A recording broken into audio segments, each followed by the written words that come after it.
중국 공산당 정부가 전 세계를 대상으로 하는 군사적 견제는 갈수록 거세지고 있습니다. 그런 중국에 대응하기 위해 미국은 PLA, 즉 중국인민해방군에게는 고급 인공지능 칩, 즉 AI 칩을 판매하지 않는 법안을 트럼프 행정부 때부터 유지하고 있습니다. 그러나 미국 조지타운대 안보 이머징 테크놀로지 센터 CSAT의 보고서에 의하면 미국의 이러한 기술 수출 제한 조치에도 불구하고 여전히 중국 공산당 정부와 인민해방군의 손에 미국 기업이 제작한 AI 칩이 들어가고 있습니다. 이 보고서를 위해 연구자들은 2020년 4월부터 11월까지 8개월 동안 인민해방군의 구매 기록 6만 6천 건을 샅샅이 뒤졌고 인민해방군이 주문한 97개의 고급 AI 칩을 확인했습니다. 대부분 미국 회사인 엔비디아, AMD, 인텔, 마이크로세미에 의해 설계된 제품입니다. 중공은 반도체 산업에 엄청난 돈을 쏟아부었지만 본질적인 지식과 고도의 전문 장비가 부족한 중국 기업들은 여전히 미국의 반도체 기업을 따라잡지 못하고 있습니다. 그러나 중공은 군사정보의 지능화와 세계 AI 설계 및 제조 시장을 장악하기 위해 반드시 AI 칩이 필요합니다. 그래서 중공은 미국이 설계 제조한 AI 칩을 얻기 위해 최근 미국의 수출 규제를 우회할 방법을 찾기 시작했습니다. 국제적으로 대부분의 AI 칩은 한국과 대만에서 제조되고 있습니다. 그리고 미국 정부가 시행하고 있는 수출 규제는 미국 밖에서 제조된 물품에는 적용되지 않습니다.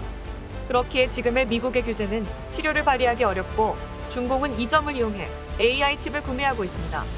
또한 미상무부는 미국 정부가 수출을 규제하는 대상의 목록을 업데이트하지 않고 계속 유지만 하고 있습니다. 현재 약 500개의 중국 기업들이 규제 목록에 올라와 있는데요. 이번 보고서에 게재된 중국인민해방군 관련 기업의 이름은 수출 제재 명단에 기록되어 있지 않습니다. 97개의 고급 AI 칩을 주문한 중국 중개업체는 총 7곳입니다. 이 업체들은 베이징, 텐진, 정저우, 항저우, 시안에 본사를 두고 있으며 중국군사과학원, 항공우주과학기술공사 등 조직을 통해 중국군과 제휴하고 있습니다. 보고서는 중국인민해방군과 거래하는 중국 기업 중 한 곳인 시토놀리 주식회사를 예로 들었습니다. 시토놀리는 AI 칩 제조업체인 엔비디아의 엘리트 레벨 파트너이자 공식 공인 판매업자입니다. 시토놀리는 지난 2020년에 중국인민해방군 군사과학 아카데미에 엔비디아의 타이탄 V GPU를 공급하는 계약을 따냈고 그 외 중국 내 대학의 AI 관련 학과 전체 중 80%의 엔비디아의 제품을 공급하고 있습니다. 현재 중공이 펼치는 군사민간 융합 전략은 미국이 AI 칩을 판매할 때 최종 사용처가 군사용인지 비군사용인지 구별하는 것을 어렵게 만들고 있습니다. 이 방법을 통해 중공은 미국의 수출 통제를 우회하고 민간인을 통해 미국의 기술과 장비에 은밀하게 접근할 수 있도록 하고 있습니다. 또한 연구원들은 중공이 AI 칩을 구매하기 위해 유령 회사를 이용한다는 것을 발견했습니다. 그 예로 베이징 홍성 테크놀로지사는 중국 항공우주과학기술 총괄공사의 자회사에 엔비디아의 제품을 공급하는 계약을 지난 2020년 8월에 따냈습니다. 그런데 홍성 테크놀로지사의 공개 재무 기록에 연락처로 기재된 이메일 주소는 베이징에 기반을 둔 수십 개의 다른 기술 컨설팅 회사들의 연락처 정보란에도 등록되어 있습니다.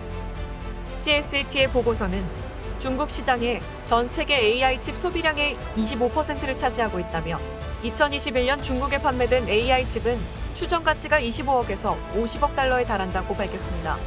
특히 미국의 주요 AI 칩 제조 기업의 경우 사진 속의 내용처럼 2021년 매출의 4분의 1 이상이 중국에서 창출되었습니다. 미국의 반도체 기술에 중국 공산당의 접근을 제한하는 것은 정치적, 경제적 비용을 수반하게 됩니다.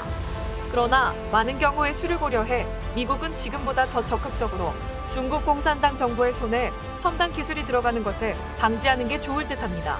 지금까지 에포크픽이었습니다.